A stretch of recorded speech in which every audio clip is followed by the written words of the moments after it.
Dilakukan LAKI, Lembaga Advokasi Keluarga Indonesia, melalui webinar ini yakni membantu generasi muda untuk membangun kesadaran bahwa menikah merupakan jenjang kehidupan yang memerlukan kejujuran diri melalui proses mengenal diri yang sudah semestinya dilakukan untuk membangun tujuan menikah yang jelas gitu. Kemudian berterima kasih ya kami karena berlangsungnya agenda webinar kita pada sore hari ini, yaitu didukung oleh Gerakan Indonesia Beradab, kemudian ada Rumpun Nurani, ada kolektif dan juga ada peta kehidupan gitu. Nah, kemudian selanjutnya untuk mengefisienkan waktu ya, kita sudah dibersamai oleh moderator kita bersama ya, ada Mas Akbar. Halo Mas Akbar. Loh, Mas Angga. Oke, bagaimana kabarnya Mas Akbar? Alhamdulillah baik. Mas Angga gimana kabarnya? Alhamdulillah baik. Alhamdulillah. Kesibukan hari ini lagi ngapain nih Mas Akbar? Eh, ya, persiapan untuk webinar sore hari ini. Oke, siap. Baik, untuk mempersingkat waktu ya, monggo Mas Akbar, dipersilahkan. Oke, baik. Terima kasih pada Mas Angga atas kesempatannya. Bismillahirrahmanirrahim. Assalamualaikum warahmatullahi wabarakatuh. Alhamdulillahirrabbilalamin. Salatu wassalamu ala asyrafil anbiya wal mursalin wa ala alihi wa sahbihi ajmain. Amma ba'd. Oke, baik. Izinkan saya di sini sebagai moderator yang insya Allah nanti bakal memandu jalannya sesi pematerian kita bersama dengan Mas Isnan Hidayat ya, teman-teman. Yang dalam kesempatan kali ini alhamdulillah sudah hadir seperti itu. Oke, sebelum kita menyerahkan forum kepada Mas Isnan Hidayat, informasi yang perlu teman-teman peserta ketahui adalah selain tadi sudah disampaikan oleh Abu Awi selaku Ketua Lembaga Advokasi Keluarga Indonesia, kemudian tadi juga sudah disampaikan oleh Mas Angga berkaitan dengan latar belakang. Satu hal lagi yang menjadi latar belakang dari penyelenggaraan webinar kali ini adalah berdasarkan hasil survei yang dilakukan oleh Lembaga Advokasi Keluarga Indonesia pada tahun lalu di tahun 2022 yang diisi oleh kurang lebih 213 responden ya mengenai kesiapan menikah mereka kayak gitu ya. Nah, hasilnya 70% itu merasa tidak yakin menikah. Padahal kondisinya adalah mereka sebenarnya sudah siap untuk menikah seperti itu. Nah, hasil inilah yang kemudian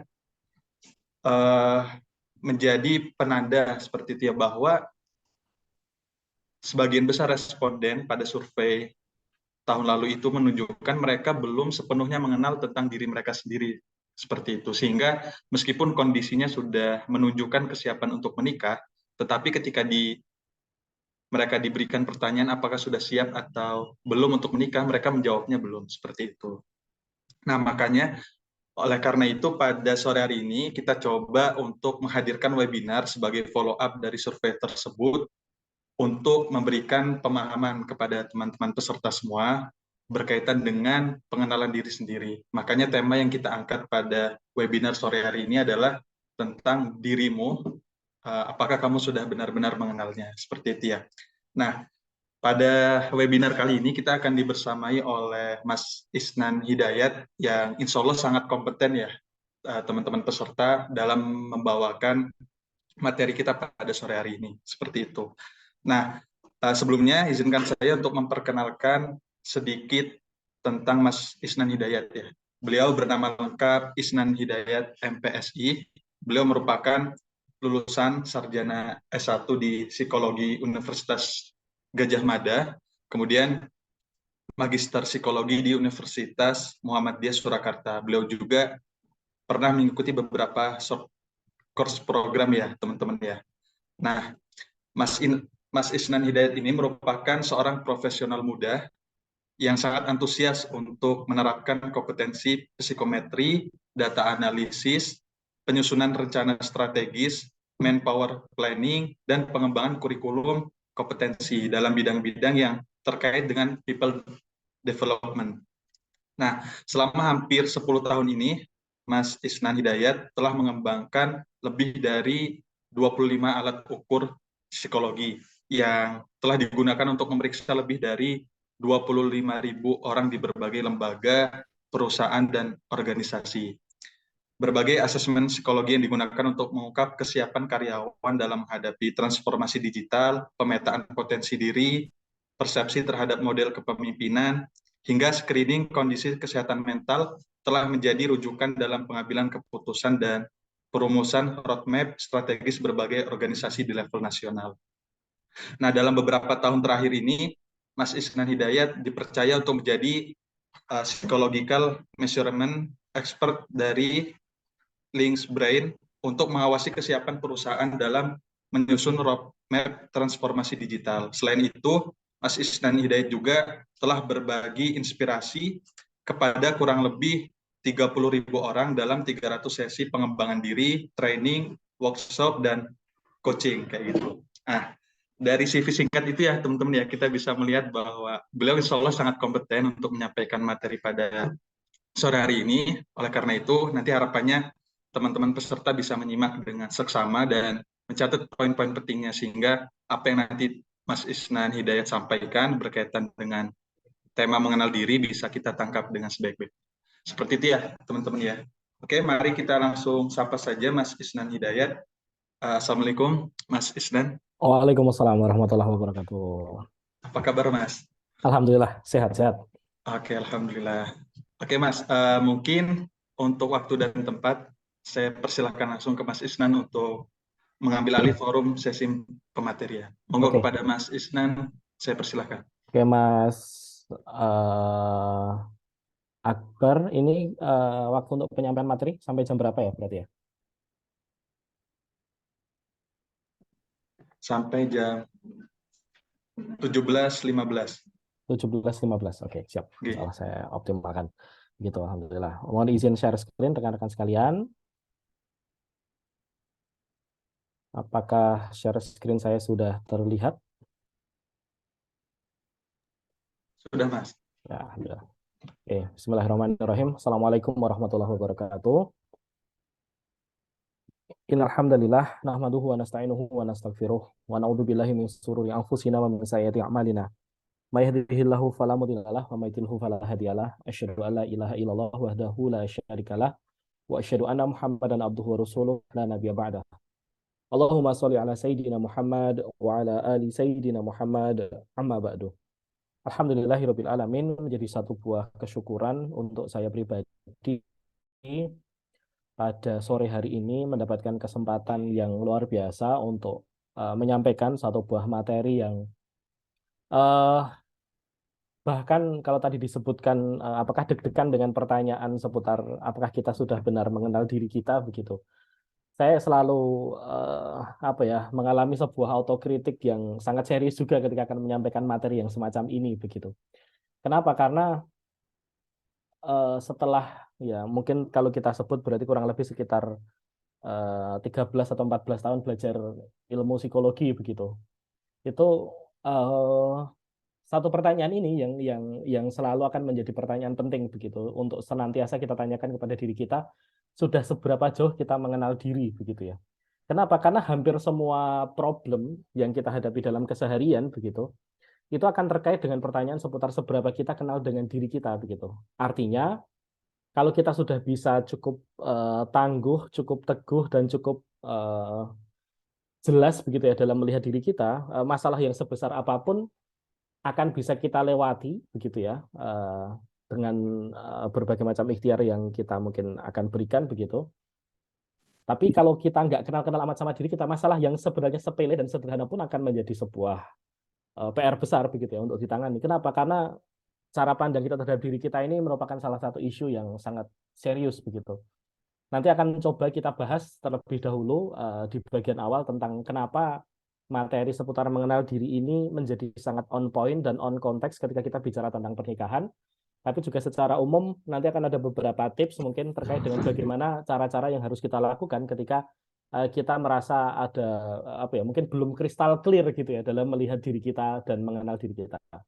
Nah, saya ingin mengawali dari maroji ilmu dan guru dulu gitu ya. Artinya kalau teman-teman merasa tidak puas dan saya harap juga demikian ketika tidak puas dalam melihat materi pada sore hari ini, silahkan merujuk ke nama-nama yang saya sampaikan di sini karena beliau-beliaulah para guru-guru kami yang menjadi rujukan dalam penyusunan materi ini begitu ya. Mulai dari konsep dan framework tentang pendidikan berbasis ketahanan keluarga dengan Ustadz Ridwan Hamidi begitu. Lalu kemudian konsep pendidikan dan pengasuhan anak almarhum Ustadz Bagus Brasmodo dan Ustadz Fauzil Adim.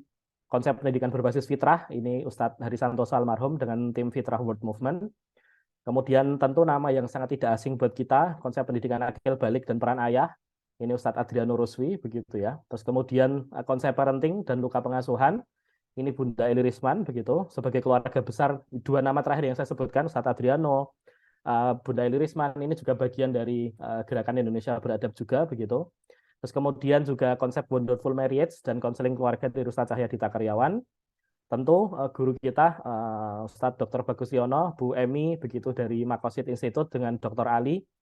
Kemudian juga terakhir tentu adalah konsep keluarga berbasis psikologi Islam, almarhum Prof. Malik Badri, Dr. Bagus Yono, dan Dr. Diana Setiawati. Begitu. Nama-nama ini kalau ketemu dalam keseharian teman-teman tolong dikejar. Nama-nama ini kalau teman-teman sampai sempat berinteraksi secara fisik dengan beliau, tolong jangan dilepaskan.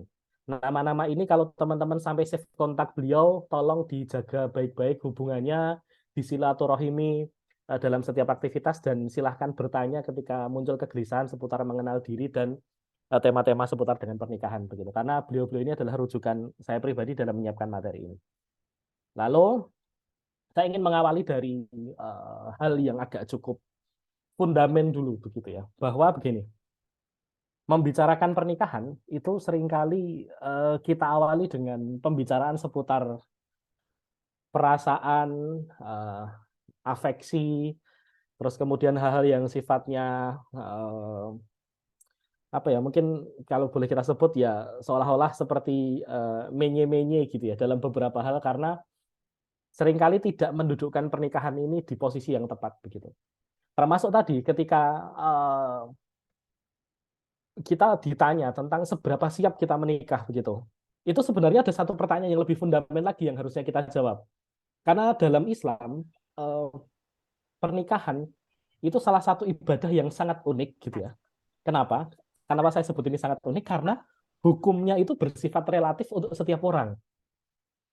Apa maksud kata relatifnya? Loh, kan itu ibadah, itu jelas ada tuntunan fikihnya. Iya, dalam tuntunan fikih untuk pernikahan itu sudah ada. Jelas sangat teknis, disampaikan tata cara pernikahan seperti apa, rukunnya seperti apa, terus kewajiban suami, kewajiban istri itu sudah ada semua. Cuma hukumnya itu bersifat relatif. Relatif dalam hal apa? Yaitu bahwa seseorang itu bisa punya hukum wajib untuk menikah, gitu. Bisa kena hukum sunnah untuk menikah, bisa kena hukum mubah untuk menikah, bisa kena hukum makruh untuk menikah, dan bisa kena hukum haram untuk menikah. Ini hal yang sangat fundamental begitu ya. Kenapa? Karena dalam Islam keadaan diri kita lah yang akhirnya membuat hukum pernikahan itu established dalam diri kita. Artinya sebelum kita bicara tentang kesiapan, kita juga patut untuk mengenali sebenarnya diri kita hari ini itu tuh sudah masuk kategori yang mana gitu ya. Karena nantinya kesiapan dan keseriusan dalam mempersiapkannya itu kan tergantung juga dengan hukumnya untuk kita seperti apa kan. Maksud saya supaya kita tidak meletakkan kesiapan pernikahan ini di level subjektif diri kita soal selera. Mentang-mentang belum ketemu pasangan yang pas gitu ya, calon pasangan yang pas, terus kita merasa wah belum wajib menikah. Nggak bisa kayak gitu. Atau sebaliknya mentang-mentang karena ini sudah apa, oh ini kayaknya yang saya incer nih kayak gitu ya. Wah, maka saya akan mendefinisikan diri bahwa ini berarti saya wajib menikah, dan otomatis ketika itu siap atau nggak siap, yang penting saya nikah aja kayak gitu. Nggak bisa kayak gitu. Artinya apa? Konsep tertinggi an-nafs gitu ya. Itu adalah ketika nafsunya gitu ya, itu tunduk kepada syariat gitu. Itu kan konsep tertingginya seperti itu. Dan salah satu hal yang menjadi fundamental ketika kita bicara tentang pernikahan adalah mari kita lihat pernikahan itu sendiri bagi diri kita itu masuk ke dalam kategori apa. Memang tidak pernah ada langsung seseorang yang bisa ngejudge gitu ya. Oh, Isnanidah itu masuk fase apa, si A, fase apa, si B, fase apa. Tetapi maka menjadi pentinglah kita mengenal diri kita dan kondisi diri kita seperti apa untuk akhirnya jadi tahu dalam hal ini saat ini kita tuh masuk dalam kategori apa dalam pernikahan ini. Artinya isu kesiapan itu ya sama seperti misalkan kayak teman-teman apa bangun tidur di pagi hari terus kemudian ngecek jam ternyata sudah jam 5 lebih 5 gitu ya. Itu mau tidak mau ya tetap harus loncat. Kenapa? Untuk segera ambil air wudhu dan segera sholat subuh. Kenapa? Karena teman-teman tahu kita wajib untuk sholat subuh apapun yang terjadi. Bangunnya jam berapapun, begitu sadar itu sudah masuk sholat subuh, harus segera loncat, ambil air wudhu untuk segera sholat. Kenapa? Karena kita menyadari hukumnya ini levelnya apa untuk diri kita. Tapi ketika sesuatu itu sifatnya sunnah, bukan bermaksud merendahkan, tetapi level bergegasnya untuk segera mengambil seruan gitu ya, atau kalau dalam bahasa Islam disebut ruhul istijabahnya gitu ya, kesediaan untuk menyambut seruan gitu. Ketika level sudah tentu tidak setinggi itu, apalagi ketika itu sifatnya mubah, apalagi ketika itu makruh, apalagi itu haram. Berarti ada sesuatu yang harus kita beresi dulu sebelum kita menyambut seruan itu. Artinya apa? Nomor satu adalah jangan letakkan hukum pernikahan ini pakai selera. Apalagi diikatkan dengan tadi, saat ini kita sudah dekat dengan siapa, atau sudah pas atau belum calon pasangannya, dan semacam itu jelas sangat-sangat relatif. Tetapi kita melihat kondisi diri kita untuk mengkategorikan diri kita ini sebenarnya masuk ke dalam hukum pernikahan yang mana begitu ya. Apakah sudah masuk wajib? Ya berarti kalau kayak gitu apapun yang terjadi, mari kita siapkan dengan sangat serius. Kalau perlu anggaran dana, anggaran waktu, anggaran belajar keilmuannya kita arahkan semuanya ke arah pernikahan semua. Karena memang sudah masuk fase menikah itu wajib buat diri kita misalkan. Artinya apa? Dalam teman-teman akhirnya menyusun life plan, life map, ini baik yang sudah menikah ataupun belum menikah, berarti juga perlu mengarahkan ke arah sana. Ketika sekarang sudah terlanjur, dalam tanda kutip gitu ya, terlanjur menikah, tapi kemudian ternyata PR-PR-nya masih banyak dalam hal mempersiapkan pernikahan ini, ya berarti di fase awal life map hidupnya ketika mengawali pernikahan, harus sadar diri. Jangan kejar achievement-achievement terkait dengan yang pada umumnya orang-orang kejar ketika bicara tentang pernikahan, tapi memang harus mengejar soal kebersiapan dalam menghadapi pernikahan ini. Kenapa? Karena ini adalah satu hal yang sifatnya fundamental, dan dalam Islam, kalau misalkan ini sedikit yang saya share di sini adalah bagaimana posisi pernikahan dalam makosid syariah ini begitu. Tentu yang dibahas itu hal-hal fundamental semua. Bahkan sesederhana, seteknis soal financial planning-nya keluarga gitu ya. Di bagian yang terakhir ini, manajemen aset dan keuangan, pengelolaan zakat, pengelolaan harta, ini konsepnya itu ternyata keluarga itu punya peran sebesar itu. Artinya pernikahan di dalam Islam itu sesuatu hal yang serius. Serius itu maksudnya apa? Artinya ketika kita sudah sadar posisi kita sekarang kebutuhannya masuk ke kategori apa, ya berarti persiapannya seserius itu begitu.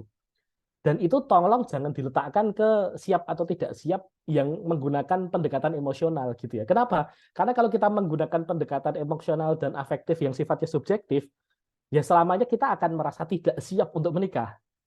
Maka nomor satu yang benar-benar harus kita kunci adalah mari kita lihat di dalam diri kita, posisi pernikahan ini sifatnya seperti apa dari sisi nilai hukumnya tadi.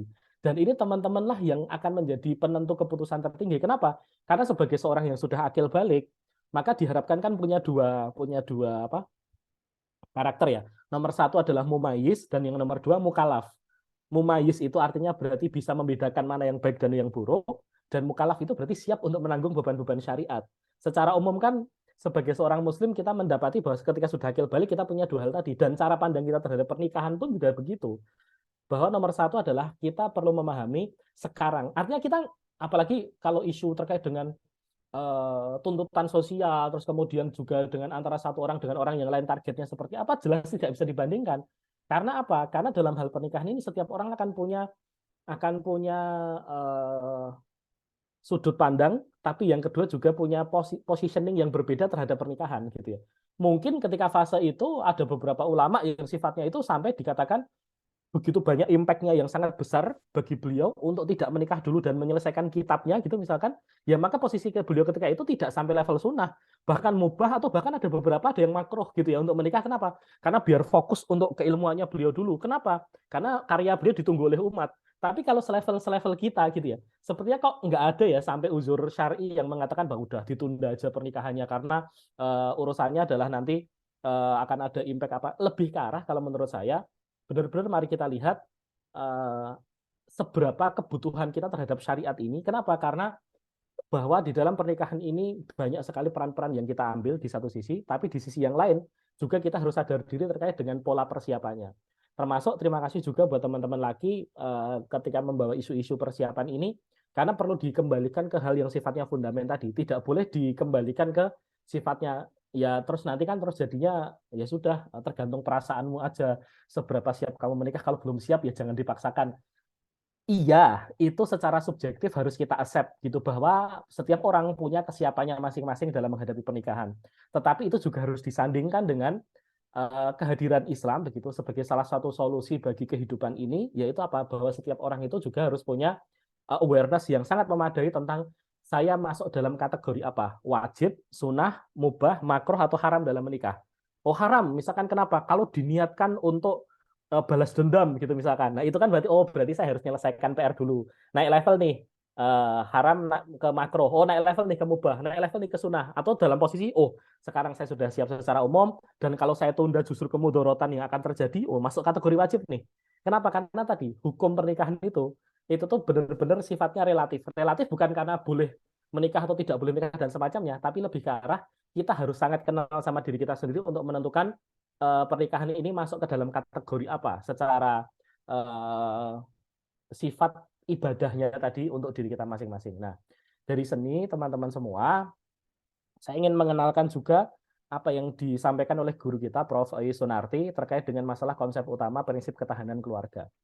Yaitu beliau menggambarkan ini di dalam paper beliau dengan cukup unik ya, karena digambarkan dengan secara visual gitu ya. Nah, salah satu yang unik saya ingin menyoroti satu bagian saya saja yaitu apa? Terkait dengan merit readiness ini, itu tuh dalam visualnya di sini ditambahkan dengan apa? Bangunan apa? Merit readiness-nya. Kesiapan pernikahannya pakai apa? Bangunan apa? Di situ Rumah. diletakkan pakai anak tangga. Lihat nih di depan nih. Jadi pakai anak tangga. Apa kira-kira yang menggambarkan ini nih? Apa? Digambarkan di sini. Merit readiness-nya. Pakai anak tangga. Artinya apa? Artinya ini adalah sebuah logika kebertahapan. Nggak ada persiapan itu dikotomis siap atau tidak siap, nggak kayak gitu. Kesiapan itu adalah logikanya kebertahapan. Artinya sebenarnya kalau secara pribadi, ya berarti kita juga harus secara bertahap menyiapkan pernikahan ini, mulai dari hal yang sifatnya fundament-fundament tentang keluarga itu seperti apa, begitu, menikah itu seperti apa dan semacamnya, sampai ke hal yang lebih teknis gitu. Tapi juga kalau misalkan kita bicara di lingkup komunitas, berarti harus ada fasilitas juga dari lingkungan gitu yang kemudian kita senantiasa dorong untuk mempersiapkan kesiapan pernikahan ini secara bertahap. Kenapa? Karena lagi-lagi ini mungkin salah satu autokritik yang sangat serius ya dalam kehidupan kita begitu. Saya sangat sepakat sekali dengan yang disampaikan Bu Awi tadi di depan. Keluarga itu kan sebuah hal yang sifatnya sangat-sangat fundament dan ini benar-benar akan menentukan sebuah peradaban itu kualitasnya akan menjadi seperti apa. Maka sejatinya kita juga perlu mendorong persiapan untuk pernikahan ini tidak menggunakan hal-hal yang sifatnya teknis atau perlu fasilitas yang sangat-sangat komprehensif untuk mempersiapkan pernikahan begitu. Ya sederhananya kalau untuk kerja di pabrik saja gitu ya. Ya tanpa bermaksud untuk membanding-bandingkan secara teknisnya begitu. Tapi maksudnya untuk kerja di pabrik saja kan harus butuh ijazah gitu ya. Nah, ijazah itu nanti juga turunannya berarti dia harus sekolah menempuh pendidikan dengan rentang waktu tertentu gitu ya. Terus kemudian untuk sekolah saja dia harus bayar SPP gitu ya. Terus kemudian dia menempuh ujian gitu. Terus kemudian mendapati pendidikan berupa pengajaran dalam kurun waktu berapa lama kayak gitu. Nah, itu saja untuk hal yang sangat teknis bernama bekerja di pabrik gitu. Bagaimana dengan pernikahan gitu ya? Artinya ya kan justru ya memang tapi kan juga nggak bisa disamakan itu kan untuk kepentingan bekerja profesional itu memang kebutuhannya kayak gitu. Kalau berkeluarga itu ya harusnya ya seiring bertambahnya usia dia tambah siap lah untuk menikah. Nggak bisa kayak gitu. Untuk hal yang seteknis mencari nafkah saja gitu ya. Itu aja butuh keseriusan dalam aspek-aspek teknis kayak gitu, apalagi ketika kita bicara pernikahan gitu. Ya justru ironis kan, maksudnya kita menghabiskan berpuluh-puluh atau mungkin kalau di total selama kita kuliah nanti akan berapa ratus SKS untuk beberapa mata kuliah tertentu, tetapi ternyata mata kuliah kesiapan pernikahan tidak pernah ada di antara SKS tadi gitu misalkan. Ini kan juga sedih kan, maksud saya ya bahkan ketika ada S1 jurusannya ketahanan keluarga atau kesiapan pernikahan aja bisa jadi itu belum cukup untuk mempersiapkan diri kita menghadapi pernikahan, apalagi kalau sampai kita tidak melakukan sebuah usaha yang cukup serius untuk mempersiapkan pernikahan ini. Artinya satu, persiapannya harus serius, tapi saya juga ingatkan apa yang diajarkan oleh Prof. Ois ini butuh kebertahapan. Artinya kita juga perlu tahu diri sampai tahapan mana kita sekarang dalam kesiapan pernikahan ini. Supaya tidak tadi dikotomis. Oh, aku tuh belum sempurna dalam belajar merit readiness, jadi ya nggak usah nikah aja dulu. Aku nunggu persiapan. Nggak kayak gitu. Ya taruhlah kalau anak tangga itu, oh dari 5 anak tangga aku sampai anak tangga ketiga. Aku cuma butuh naik 2 anak tangga lagi. Gitu.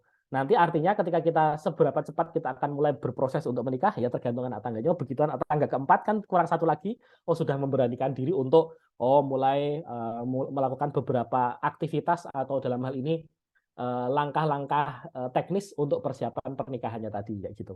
Artinya apa? Supaya tidak dikotomis dalam melihat pernikahan itu, persiapan pernikahan itu adalah hitam putih. Siap atau enggak siap, seolah-olah itu dua hal yang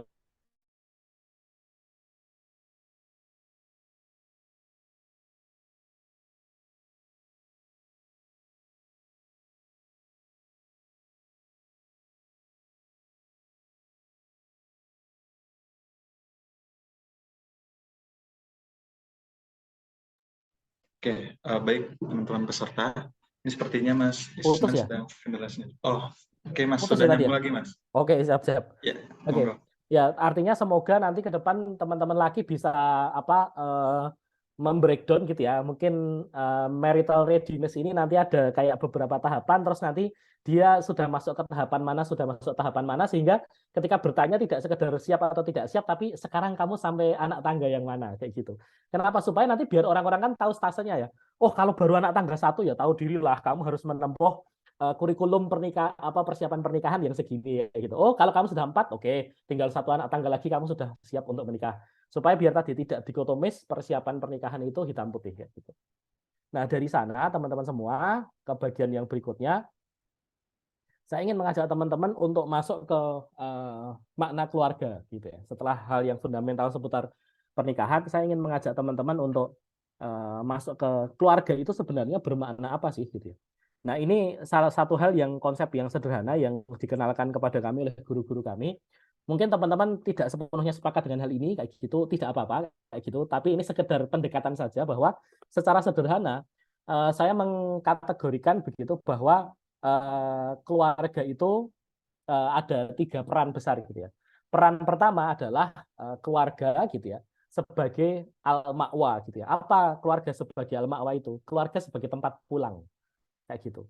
Tempat pulang artinya apa? Ini jadi center of reunion gitu ya. Jadi ketika ada 2 orang, kalau nanti sudah berkeluarga, dia bekerja, beraktivitas keluar rumah, ya nanti keluarga itu adalah tempat untuk kembali berkumpul dengan pasangannya, itu berarti keluarga sebagai ma'wa. Artinya salah satu target begitu ya, ketika tadi mungkin pertama kali saya kenalkan pertama dengan makosid syariahnya keluarga itu halnya apa secara fundamen, tapi secara sederhana sebenarnya tugas nomor 1 kita perlu menyiapkan keluarga kita sebagai tempat pulang gitu ya.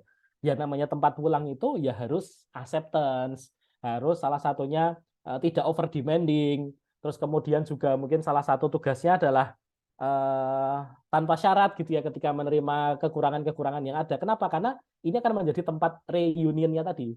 Kalau mungkin beberapa ustadz-ustadzah, beberapa guru-guru kita kan menyebutkannya pernikahan adalah apa? Ibadah terpanjang gitu ya gitu. Kenapa? Karena ini nggak kayak sholat yang ada rukun pertama yaitu niat, rukun terakhir adalah salam gitu ya. Begitu sudah selesai salam itu kan sholatnya selesai gitu ya. Nah kalau pernikahan kan nggak kayak gitu ya ibadahnya gitu. Ya dimulai ketika akad, ya selesai ketika ya nyawanya dicabut kayak gitu. Bahkan ketika nanti di akhirat pun hubungan pernikahan itu matters kan. Artinya akan ada pertanggungjawaban, akan ada juga saling tolong menolongnya, akan ada dikumpulkan bersama pasangannya kembali. Artinya ini salah satu ibadah yang spesial. Kenapa? Karena panjang, dan panjangnya itu tidak sekedar sepanjang usia, tapi sepanjang ya ketika sudah menikah itu maka itu akan menjadi hubungannya itu dunia akhirat begitu. Maka menjadikan keluarga sebagai center of reunion ini, tempat berpulang, tempat berkumpul kembali ini menjadi hal yang penting. Kenapa? Karena yang dicari adalah tempat pulang setelah dia capek-capek dari luar, maka di dalam rumah akan ketemu dengan apa? Sanctuary-nya gitu ya, ketemu tempat untuk refreshment gitu ya, tempat untuk healing gitu ya. Jadi konsep ini tuh justru bertentangan. Kalau yang lain itu kan healing itu kan harus piknik kemana, harus karena enggak, kalau konsep dalam Islam itu healing terbaik adalah pulang kayak gitu ya. Pulang ke rumah itu adalah healingnya kayak gitu. Nah itu yang pertama. Yang nomor 2 keluarga sebagai M, yang kedua adalah keluarga sebagai madrasah. Artinya apa? Ketika berfungsi keluarga sebagai sarana untuk mau naik level, yaitu keluarga sebagai center of education. Artinya, jangan cepat-cepat bicara seputar nanti pola asuh anak seperti apa, konsep parenting seperti apa. Kenapa? Karena untuk menjadikan keluarga sebagai salah satu sarana pola asuh, parenting, kemudian sarana mendidik yang bagus, itu harus diawali dari keluarga yang menjadi makwa dulu. Karena ini semacam kayak prasyarat gitu kan. Kita hanya bisa mendidik anak-anak kita dengan baik kalau sudah menjadikan keluarga itu sebagai center of reunion dulu. Kalau yang ini tercancel, yang atas tercancel, kita nggak bisa ke bawahnya. Kayak gitu. Kenapa? Ya jadi terhalangi. Bagaimana mungkin kita bisa menjadikan keluarga sebagai center of education kayak gitu, baik untuk orang tua, ke depan untuk anaknya dan semacamnya. Kalau kita belum bahagia pulang ke rumah itu masih dengan berbagai macam ya pulang gitu. Ya mana mungkin kita akan bisa menjadikan rumah sebagai center of education. Nah, apalagi sampai level yang ketiga. Ketika menjadikan keluarga sebagai almarkas kayak gitu ya. Itu berarti syaratnya yang atas harus terpenuhi dulu bahwa center of reunion, keluarga sebagai makwanya terpegang, terus kemudian center of education, keluarga sebagai tempat untuk sarana mendidik itu terbentuk. Nah, baru kemudian kita bisa akan menjadikan keluarga itu sebagai center of collaboration. Artinya apa? Kalau sudah center of collaboration, berarti keluarga itu, si pasangan itu sudah akan punya tugas untuk memberikan outcome atau impact kepada orang-orang di kiri dan kanannya. Kayak gitu. Jadi keluarganya mulai berfungsi di masyarakat kayak gitu. Tapi tentu diawali dari yang atas dulu. Turun terus. Pertanyaannya adalah bagaimana cara kita bisa menyiapkan keluarga sebagai yang berfungsi al-ma'wa, al-madrasah dan al-markas ini. Maka salah satu pendekatan yang sering saya gunakan dalam isu terkait dengan mengenal diri adalah kita perlu punya strategi pentahapan dalam merangkai sebuah proses pernikahan ini. Kalau saya sederhanakan, berarti ada 3 proses yang harus kita lakukan. Yang pertama adalah sebelum memulai proses pernikahan, maka memeriksa keping puzzle diri. Kalau kita ibaratkan menikah itu seperti mempertemukan 2 puzzle gitu ya. Maka tugas pertama adalah memeriksa keping puzzle diri kayak gitu. Ini adalah tugas yang fundamental kayak gitu. Nah, setelah kita memeriksa keping puzzle, baru kemudian melekatkan 2 puzzle. Nah, ini kan proses pernikahannya kan kayak gitu. Nah, kemudian dari sana kita baru sampai tahapan yang berikutnya, yaitu merangkai big picture. Setelah tahu keping puzzle-nya itu seperti apa, kita lalu melihat gambaran besar. Kira-kira kalau kita sebut mungkin apa ya? Mungkin kayak semacam purpose gitu ya. Our family purpose itu apa? Tugas keluarga kita itu perannya dalam masyarakat apa? Itu baru bisa kita lihat kemudian. Artinya dalam menyusun visi keluarga, dalam menyusun visi pernikahan dan semacamnya, itu harus diawali dari memeriksa yang paling fundamental dulu, yaitu memeriksa keping puzzle dirinya masing-masing. Karena nggak mungkin kita bisa merangkai sebuah big picture kalau kita tidak pernah melakukan pemeriksaan terhadap keping-keping puzzle-nya masing-masing, dan juga tidak punya kelekatan antara 2 keping puzzle di awal tadi. Big picture itu nggak akan bisa terbentuk. Makanya kita mulai secara bertahap. Detailnya seperti apa yang saya maksud dengan memeriksa keping puzzle ini? Nah, teman-teman, memeriksa keping puzzle ini, kata kunci pertamanya, kalau dalam aspek psikologi berarti sering disebut dengan awareness gitu ya. Yaitu menyadari atau memiliki kesadaran diri atas kondisi puzzle diri kita kayak gitu. Dan ini sesuatu hal yang sangat PR banget untuk kondisi hari ini kayak gitu. Kenapa? Karena secara tidak langsung kita masuk ke dalam satu buah lingkungan yang sangat-sangat tidak apresiatif terhadap awareness ini.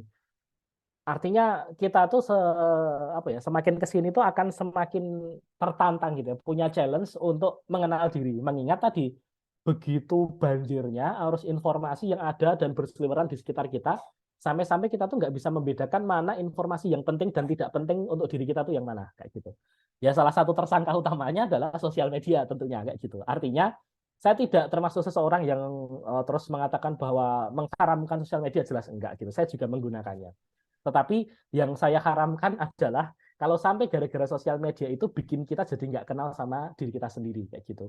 Yang akhirnya membuat kita seolah-olah menjadikan benar atau salah itu sesuai dengan yang kita lihat di sosial media. Itu yang menjadi tantangan terbesar. Kenapa? Karena sebenarnya kalau saya bayangkan sejak seseorang itu akil balik, taruhlah misalkan dari riset terakhir, mungkin ini Bunda Eli Risman yang sering cerita gitu ya, itu angka pertama kali menarche, pertama kali menstruasi hari ini rata-rata untuk anak Indonesia itu sudah di angka 10 tahun X bulan. Kebayang nggak? 10 tahun X bulan itu sudah masuk masa menarche, pertama kali menstruasi. Kalau datanya BKKBN masih ditulis 12 gitu ya. Tetapi sebenarnya secara de facto angkanya setahu saya sudah sampai masuk ke 10 tahun X bulan ratanya. Artinya ada yang lebih cepat dari itu untuk pertama kali menstruasi. Berarti sebenarnya sejatinya sejak tahun itu salah satu PR terbesar itu adalah tentang konsep diri. Bahasa saya ini mohon kalau nanti agak mungkin terlalu bombastis atau bikin menyebalkan untuk beberapa pihak, nggak apa-apa gitu ya. Tetapi saya tetap bilang bahkan beberapa capaian-capaian akademik itu boleh ditunda demi tegaknya si konsep diri ini. Artinya ketika seseorang sudah masuk fase akil balik, yang paling penting itu adalah ilmu-ilmu yang membuat dia jadi kenal sama dirinya sendiri. Akademik boleh dilakukan kalau itu membuat dia kenal sama dirinya sendiri. Dia terekspor potensinya, tahu kelebihan dan kekurangannya, dan lain-lain.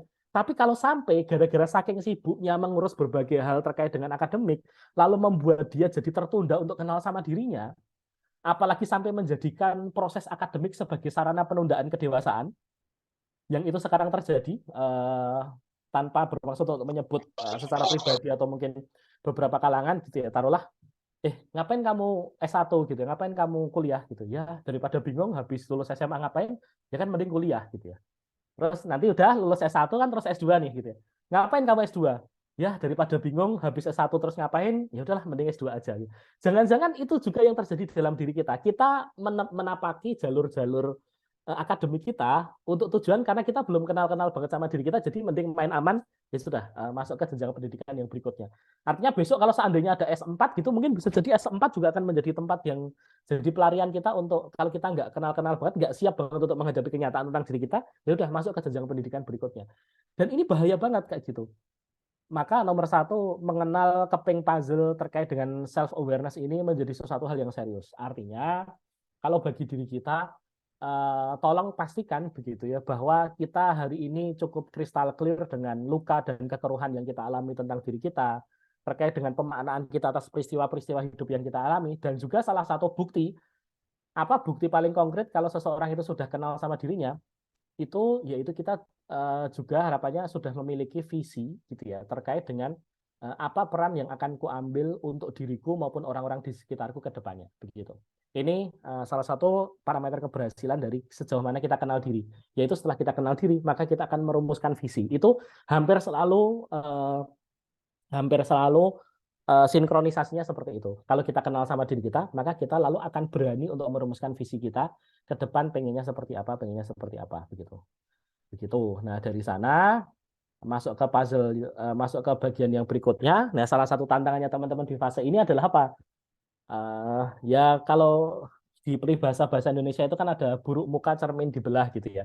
Jadi kalau pas ada keburukan malah kita salahin ke lingkungan sekitar kita. Tapi buat Gen Z, millennials kayak gitu, terus apalagi ke depan Gen Alpha dan entah apalagi generasi-generasi sesudahnya, tantangan terbesar itu justru peribahasa yang di bawah ini. Apa peribahasa yang di bawah? Yaitu buruk cermin muka dibelah gitu ya. Jadi sebenarnya kita tuh nggak punya masalah apa-apa sebenarnya. Tapi gara-gara lihat sosial media terus melihat begitu banyak kekhawatiran-kekhawatiran, terus isu seputar apa toxicity gitu ya. Wah, lingkungannya toksik, wah, pertemanannya toksik. Terus akhirnya apa? Oh iya ya, memang orang tua aku tuh nggak sayang-sayang banget kok sama aku gitu ya. Terus akhirnya kita tuh justru membelah diri kita karena atas kekeruhan cermin yang ada di sekitar kita. Jadi lingkungan pertemanan, lingkungan sosial itu kan seperti cermin kita ya. Nah, kalau yang keruh adalah lingkungannya, ya jangan sampai terus yang kita blaming adalah diri kita. Kayak gitu. Termasuk salah satunya kalau memang kita nggak punya masalah yang cukup memang mengkhawatirkan, ya jangan terlalu cepat untuk menilai bahwa kita tuh masih jauh sekali dari target. Ya tadi kan isunya adalah kita selalu terpengaruh oleh apa yang menjadi selera orang di kiri dan kanan kita, apalagi ketika kita menggunakan sosial media. Hidupnya awalnya pagi harinya baik-baik saja, tapi gara-gara scroll Instagram, lihat TikTok, atau mungkin kemudian baca Twitter gitu ya, kenapa saya jadi ikutan gelisah di pagi hari ini? Itu kan bermasalah ya. Sebenarnya hidupnya baik-baik aja, tapi gara-gara scrolling IG atau lihat TikTok kok terus jadi iya ya, jangan-jangan ini, jangan-jangan itu. Nah, kalau kayak gitu berarti emang kita harus mengalami detoksifikasi sosial media yang cukup serius kayak gitu. Nah, dari sana teman-teman semua, kenapa self awareness ini menjadi salah satu isu yang sangat krusial yang saya sampaikan di sore hari ini? Karena salah satu hal yang paling pokoknya yang perlu saya sampaikan buat teman-teman adalah cara pandang kita terhadap masa lalu, kayak gitu. itu akan sangat menentukan bagaimana cara pandang kita dalam melihat masa depan. Kalau kita melihat hidup kita di masa lalu itu masih penuh dengan luka, sakit hati, keluhan-keluhan yang tidak berhenti begitu, maka salah satu resikonya adalah kita juga akan keruh dalam melihat masa depan kita. Jadi ini semacam kayak deviasinya itu berbalik gitu. Jadi ketika ya mirip kayak kalau kita menggambarkan ada dua garis lurus yang bertemu di satu titik kayak gini kan, akan sudut kiri dan sudut kanannya kan pasti akan sama besar kan kayak gitu. Maka sama. Jadi permasalahan kita dalam melihat masa lalu kita, kalau kita belum clear dalam melihat masa lalu kita, kalau kita belum acceptance dengan masa lalu kita, maka salah satu resikonya adalah kita juga akan sulit untuk acceptance dengan apa yang akan kita temui di masa depan. Termasuk dalam hal ini, kalau kita masih kesulitan untuk bisa menerima diri kita dan mencintai diri kita, maka salah satu konsekuensinya adalah kita juga akan jadi susah untuk bisa menerima orang-orang yang hadir di dalam hidup kita di masa-masa yang berikutnya. Nah, ini juga jadi salah satu isu yang menurut saya cukup krusial ya kayak gitu. Jadi nomor satu, kenapa mengenal diri itu menjadi satu hal yang nggak boleh gimmick. Benar-benar kita perlu berinvestasi dengan cukup serius soal ini. Karena salah satu hal yang paling pokok adalah karena dengan kita tidak kenal-kenal banget sama diri kita, atau termasuk juga tadi belum bisa menerima hal-hal yang kita temui di masa lalu kita, salah satu resikonya adalah kita juga akan kesulitan untuk menerima orang-orang baru masuk dalam kehidupan kita. Itu ya semoga tidak menjadi sebuah kutukan ya, tapi sejauh yang saya temui permasalahan kenapa berkeluarga hari ini menjadi sangat kompleks, karena ternyata PR-PR di masa lalu kita memang masih sangat banyak kayak gitu. Sehingga ketika hadir orang baru, kita juga ternyata belum siap-siap banget untuk bisa acceptance dengan dia. Bagaimana mungkin kita bisa acceptance dengan orang baru yang hadir dalam kehidupan kita, kalau kita belum bisa acceptance dengan diri kita? Artinya kita akan kesulitan untuk merasakan cinta dari orang yang terdekat sama kita kalau kita tuh belum bisa mencintai diri kita sendiri kayak gitu. Tentu ini berbeda dengan konsep self love yang menye-menye yang sempat beredar di beberapa waktu yang lalu ya. Fokusnya ke mencintai diri sendiri, bukan maksudnya mencintai diri sendiri itu mengevaluasi bahwa oke, hidupku memang tidak sempurna, hidupku memang punya masalah, tapi kan itu semua adalah rasa sayang Allah buat aku kayak gitu. Nah, kalau kita sudah sampai level itu, nanti siapapun orang yang akan hadir berikutnya akan bisa kita lihat sebagai sudut pandangnya cinta juga. Tapi kalau kita masih merasa bahwa hidup ini tidak adil, bahwa takdir ini sangat kejam berlaku padaku, termasuk kenapa harus aku yang menerima semua cobaan-cobaan ini, maka nanti ketika akan muncul orang-orang baru dalam hidup kita berikutnya, mereka akan menjadi bagian dari kompleksitas permasalahan itu. Kasihan kan mereka, orang-orang yang tidak tahu apa-apa, yang datang belakangan dalam kehidupan kita, tapi kena blaming gara-gara kita belum selesai dengan diri kita tadi begitu. Maka dari sini menjadi penting untuk self awareness ini dipenuhi begitu. Nah, kalau sudah puzzle-nya sudah clear gitu ya, maka kita perlu melakukan proses yang tahapan yang kedua, yaitu apa? Melekatkan dua puzzle kayak gitu. Yaitu apa? Kita sudah mulai bisa menerima kondisi diri gitu ya. Terus kemudian ketika kita bertemu dengan pasangan kita, maka salah satunya ketika seorang udah acceptance itu, berarti apa? Akan nggak apa-apa kok, aku tahu aku punya kekurangan ini, tapi Allah juga mengkaruniakan kepadaku kelebihan. Tapi juga otomatis apa? Ketika dia sudah rela untuk menyebutkan kekurangan dan kelebihannya kayak gitu dan sudah bisa menerima itu, maka sebaliknya dia juga akan bisa menerima kelebihan dan kekurangan dari orang lain. Oh iya, pasanganku itu memang punya kelemahan seperti ini, tapi nggak apa-apa kok, karena dia juga punya kelebihan ini. Kapan seseorang bisa menerima orang lain sedamai itu? Ya kalau dia sudah damai dalam menerima kekurangannya tadi. Artinya ketika dia masih fokusnya ke dalam dirinya itu melihat kekurangannya, maka otomatis salah satunya itu akan membuatnya dia ketika dia ketemu sama orang lain, ya fokusnya ke kekurangannya orang lain. Kayak gitu. Itu akan menjadi salah satu tantangan besar. Artinya acceptance kita atas diri itu akan sangat mempengaruhi acceptance kita terhadap orang lain. Kalau kita belum berhasil acceptance sama diri kita sendiri, salah satu dari pengalaman kami mendampingi beberapa pihak begitu ya, akhirnya kami simpulkan juga salah satunya dia jadi over demanding sama orang lain. Kayak gitu. Jadi ketika kita acceptance, kita juga jadi akan bisa menerima kelebihan dan kekurangannya orang lain. Tapi kalau kita masih denial atas apa yang ada dalam diri kita, resikonya kita juga jadi demanding sama orang lain kayak gitu. Nah, maka di sini seperti layaknya melekatkan dua puzzle ya kayak gitu. Itu kan berarti kelebihannya si doi gitu ya akan kita klopkan dengan kekurangan diri kita gitu. Jadi pas, terus kemudian di situ kita lem dengan cinta, dengan kasih sayang, dengan komunikasi yang bagus, dengan kesediaan untuk saling mengisi dan saling menasehati kayak gitu. Itu nanti proses komunikasinya akan bisa membungkus semua itu. Tapi sebelum proses komunikasi dua arahnya, kita mulai dulu dari acceptance kita, penerimaan diri kita atas kondisi yang kita alami. Nah, setelah fase ini gitu ya, apa yang perlu kita lihat ya adalah tadi cara pandang kita dalam melihat diri kita sendiri itu akan berefek terhadap cara pandang kita terhadap orang lain kayak gitu. Kalau tadi cara pandang kita terhadap masa lalu akan ngefek ke cara pandang kita terhadap masa depan, ya kan di masa depan kan kita akan bertemu dengan orang-orang baru. Maka salah satunya adalah cara pandang kita dalam melihat diri kita sendiri, acceptance kita terhadap diri kita sendiri itu akan ngefek ke cara pandang kita dalam melihat orang lain. Jadi kalau kita mungkin sorry, mohon izin 1 menit untuk mematikan alarm sebentar.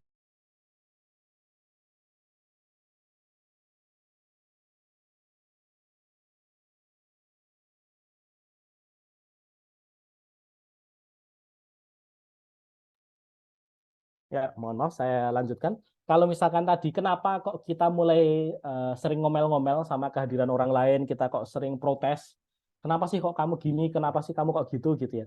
Ya salah satunya coba cek gitu ya. Jangan-jangan ada cara pandang kita terhadap diri kita sendiri yang masih belum bisa kita accept tadi kayak gitu. Kenapa? Karena kalau seseorang itu pengen apresiatif gitu ya, pengen senantiasa mengapresiasi orang lain yang hadir dalam hidupnya, maka syaratnya dia juga harus apresiatif sama dirinya.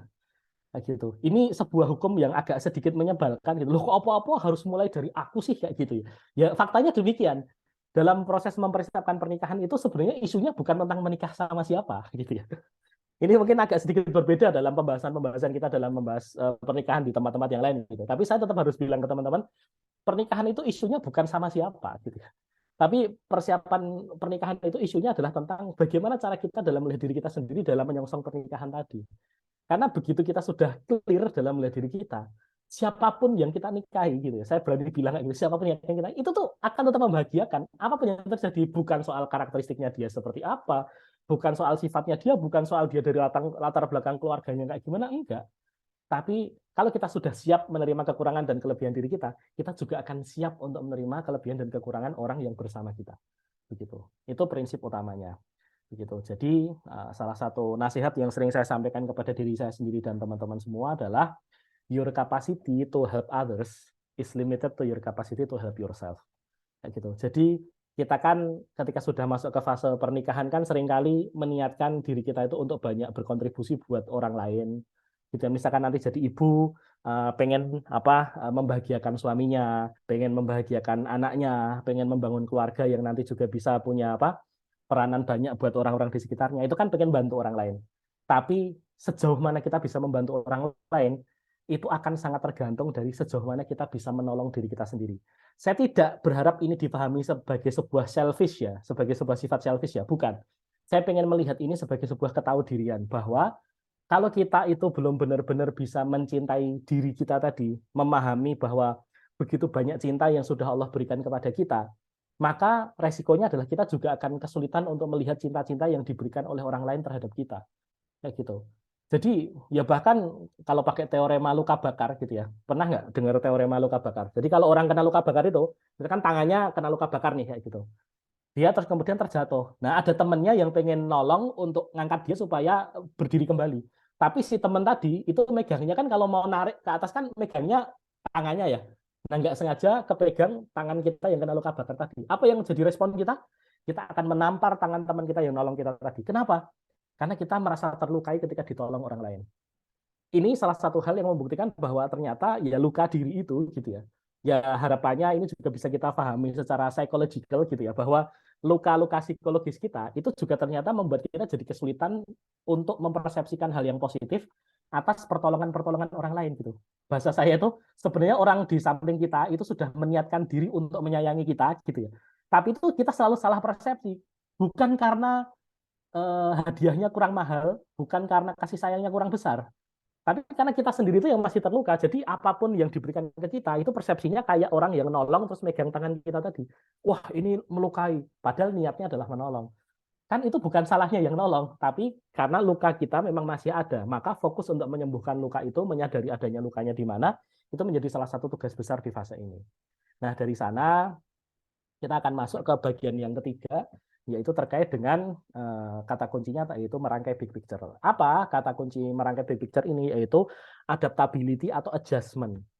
Yaitu ketika kita sudah bisa aware dengan kelebihan dan kekurangan diri kita, nanti yang kedua kita lalu acceptance, kita berdamai dengan kelebihan dan kekurangan kita, sehingga kita juga bisa berdamai dengan kelebihan dan kekurangan pasangan kita. Maka dari sana kita nanti akan bisa melakukan proses adaptability atau adjustment, penyesuaian dari waktu ke waktu. Dan ini merangkai big picture ini adalah PR yang sifatnya infinity dalam pernikahan, kayak gitu. Maksudnya apa? Nggak ada expired date-nya, nggak ada masa berakhirnya. Adjustment itu adalah nama tengah dari pernikahan itu sendiri. Intinya setiap hari itu isinya adalah adjustment, gitu ya. Sebentar, kok dia sedang ngambek kayak gini ya? Oke, cari cara lain gitu ya. Ya cuma gitu terus. Pokoknya beradaptasi supaya semuanya menjadi bahagia, win-win bagi semuanya, dan akhirnya bertumbuh belajar bareng-bareng dalam sebuah proses pernikahan. Tapi tadi lagi-lagi ini adalah PR ketiga. Setelah PR pertamanya adalah soal awareness dan acceptance tadi. Artinya adjustment itu adalah hadiah paling mewah gitu ya. Kalau saya sering menyebut hadiah paling mewah dari Allah Subhanahu wa taala buat kita yang sudah berhasil melewati fase awareness dan acceptance, itu adalah kita jadi siap untuk adjust dengan berbagai macam cobaan dan tantangan apapun yang dihadapi dalam sebuah proses pernikahan itu sendiri. Kenapa? Ya karena kalau seseorang itu memang adaptability dan adjustment-nya itu keren, cobaan apa sih yang susah untuk dihadapi? Nggak ada. Kenapa? Karena namanya bisa adjustment itu ya selalu bisa menyesuaikan kayak gitu. Fokusnya ke maslahat kayak gitu. Dan fokus maslahatnya bukan maslahat diri semata-mata, tapi maslahat bersama. Kapan seseorang bisa berfokus pada maslahat bersama? Ketika tadi dia sudah menapaki fase satu demi satu untuk awareness dan acceptance tadi gitu ya. Jadi kalau boleh kita agak kembalikan ke kerangka konseptualnya teman-teman sekalian, kalau dalam karyanya Dr. Khairuddin Basori gitu ya, bagi teman-teman yang di Jogja ya seharusnya sudah kenal beliau begitu ya. Ini beliau pernah menuliskan begitu ya, indikator kematangan diri dalam berkeluarga itu ya memang komprehensif gitu ya, mulai dari yang sifatnya konseptual tentang pernikahan itu apa, kesiapan dalam aspek psikologisnya, emosionalnya bagaimana, diniyahnya bagaimana. Nah, ini kan juga mirip seperti konsep ketahanan keluarganya Prof. Ais ya, yang memang ya multidimensi ketika bicara tentang keluarga, tapi menyiapkannya pun juga demikian. Nah, dari sana teman-teman semua, kalau saya boleh memberikan saran teknis gitu ya, terkait dengan lalu bagaimana cara kita untuk bisa semakin kenal sama diri kita, maka tips teknisnya ada 4 hal yang ingin saya sampaikan teman-teman di bagian akhir dari presentasi saya ini. Nomor 1, dalam rangka kita mengenal diri begitu, kalau saya sebut di sini kan judulnya dengan memeriksa kembali portofolio perjalanan diri gitu ya. Maka langkah nomor 1 adalah menengok capaian-capaian perjalanan. Kan teman-teman sudah hidup di dunia kan sudah bertahun-tahun kayak gitu.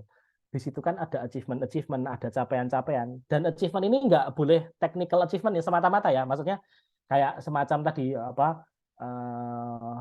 punya kemampuan berkomunikasi yang baik sama orang tua maupun orang yang lebih muda. Itu juga achievement. Jangan dianggap achievement itu cuma lulus SMA X gitu. Achievement enggak.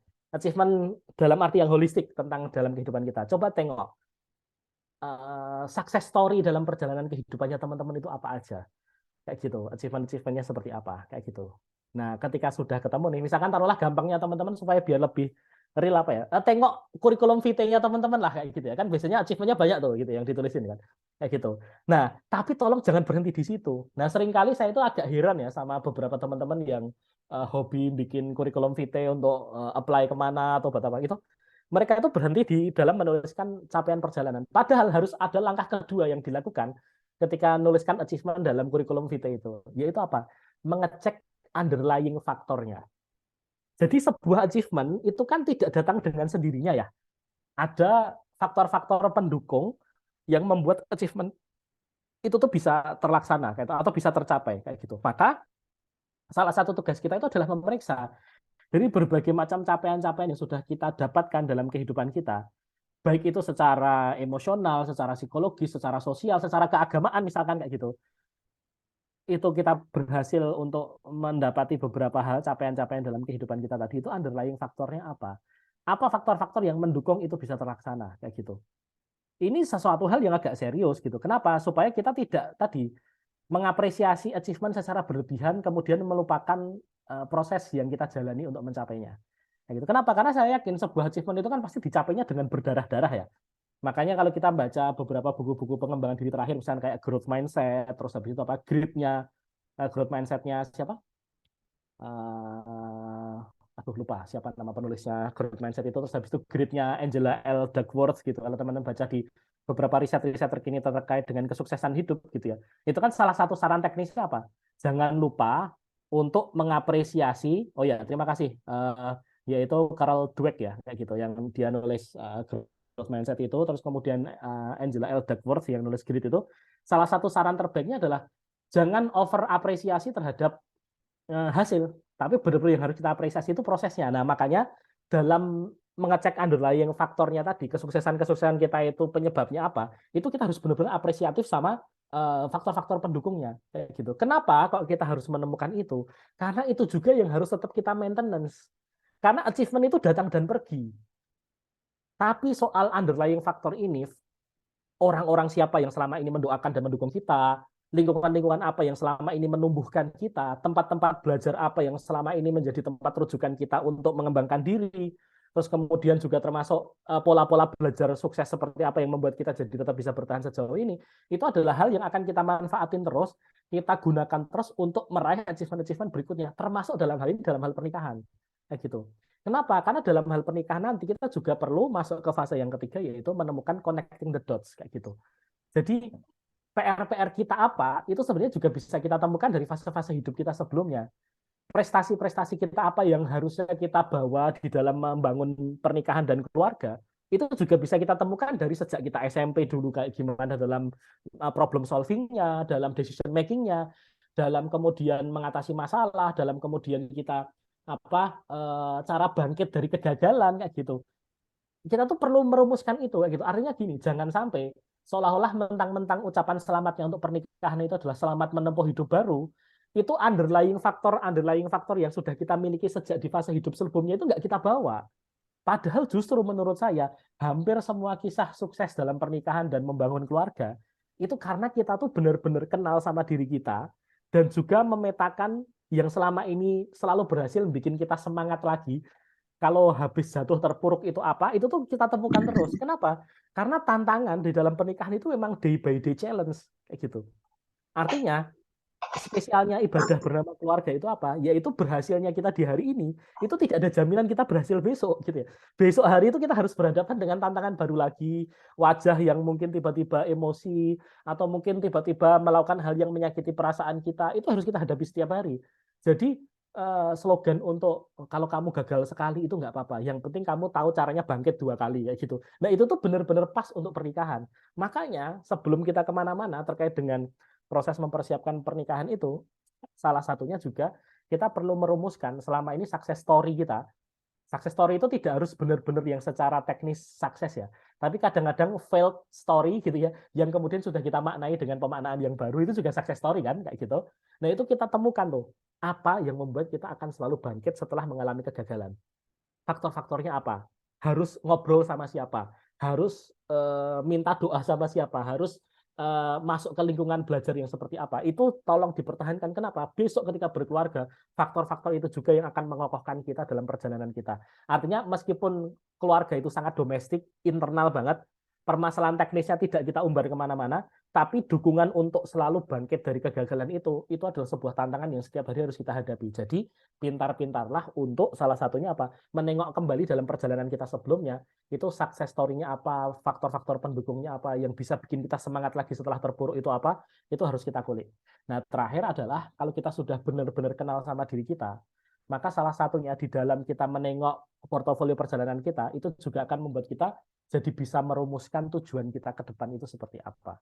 Termasuk cara pandang kita, supaya tidak mudah merasa gagal berlebihan kalau membandingkan capaian-capaian existing kita dengan orang-orang di sekitar kita. Seringkali kan gitu ya, sebenarnya keluarga kita baik-baik aja, tapi ketika lihat keluarga yang lain, kok kayaknya kita kurang ini ya, kita kurang itu ya. Nah, nasihat terpenting ketika sedang mengalami ini adalah kalimatnya Syekh Ibnu Athaillah gitu ya. Jadi beliau pernah menyampaikan, ini kalimatnya sangat pahit untuk didengar, tapi harus saya sampaikan kepada teman-teman semua, yaitu barang siapa tidak bisa mensyukuri nikmat dikala pemberiannya, maka dia akan dipaksa untuk mensyukuri nikmat di masa kehilangannya. Saya ulang, barang siapa tidak bisa mensyukuri nikmat di masa pemberiannya, maka dia akan dipaksa untuk mensyukuri nikmat di masa kehilangannya. Jadi seringkali problematika kita berumah tangga dalam pernikahan itu yang akan kita hadapi adalah kita tuh tidak mensyukuri nikmat saat itu ada gitu ya, saat benar-benar itu diberikan ke kita ya, karena kita merasa itu kan privilege harian kita, ngapain disyukurin serius-serius amat. Tapi begitu nikmat itu dicabut gitu ya, kesehatan kayak gitu, terus kemudian keharmonisan itu dicabut, kita baru benar-benar kerasa kayak ya Allah tolong kembalikan lagi nikmat itu ya. Itu salah satunya adalah kalau kita nggak bisa mensyukuri di saat keberadaannya, ya kita akan dipaksa untuk mensyukurinya di saat kehilangannya, supaya kita sadar bahwa betapa pentingnya cinta kasih kita sama pasangan kita, betapa pentingnya kita untuk saling menghormati, saling menghargai satu sama lain, betapa pentingnya kita tuh harus kenal sama diri kita sendiri. Itu adalah cara kita bersyukur dengan apa yang kita miliki. Demikian teman-teman, mungkin sampai di sini dulu untuk materi yang berikutnya. Saya sudah share ke panitia, kalau nanti mau di-share ke teman-teman peserta, atau bisa kita diskusikan entah nanti dalam forum-forum yang lain. Semoga Allah cukupkan paling tidak sampai sejauh ini, yaitu tools atau perangkat teknis yang bisa kita gunakan dalam lebih kenal sama diri kita sendiri itu bagaimana. Saya termasuk, mungkin sekedar cerita aja, saya termasuk seseorang yang sering menggunakan kurikulum vitae itu sebagai sarana untuk nampar-namparin beberapa orang untuk sadar punya self awareness tentang dirinya sendiri. Yaitu tadi, lihat achievement-nya, standar prosesnya seperti apa, dia sudah bisa menemukan connecting the dots belum dari kurikulum vitae-nya tadi, dan ujungnya adalah kemudian sudah bisa merumuskan tujuan belum? Setelah kamu tahu kamu tuh orangnya kayak gini, maka ke depan rumusan perjalananmu seperti apa kayak gitu. Nah, itu semoga bisa menjadi salah satu ilmu teknis yang bisa teman-teman terapkan dalam mengembangkan diri dan mempersiapkan proses pernikahannya, atau bagi yang sudah menikah berarti mengokohkan proses pernikahannya supaya tetap bisa bahagia tanpa syarat begitu. Demikian saya kembalikan ke moderator. Wabillahi taufiq wal hidayah. Assalamualaikum warahmatullahi wabarakatuh. Waalaikumsalam warahmatullahi wabarakatuh. Masya Allah, terima kasih banyak kepada Mas Isna Hidayat ya, yang sudah menyampaikan materi yang keren banget kayak gitu. Tadi mulai dari pengenalan keluarga, bahwa keluarga itu jadi unsur yang fundamental banget kayak gitu ya, sehingga dalam proses pembangunannya perlu dipersiapkan dengan sematang-matangnya dan secara bertahap seperti itu ya. Kemudian juga tadi berlanjut terkait dengan pengenalan diri, bahwa ya sangat penting untuk kita masing-masing itu mengenal diri sendiri kayak gitu, karena dampaknya itu ke berbagai lini kehidupan kita kayak gitu. Dan kita harus mau ya, dan mungkin sudah seharusnya kayak gitu untuk menginvestasikan waktu kita, umur kita untuk proses pengenalan diri itu kayak gitu.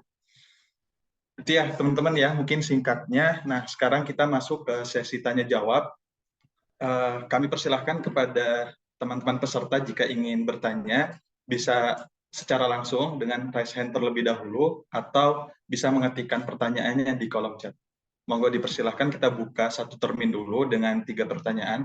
Dipersilahkan kepada teman-teman peserta jika ada yang ingin ditanyakan. Oke, baik, sudah ada satu yang raise hand. Monggo, yang lain ada lagi teman-teman? Oke, 2, 1 lagi.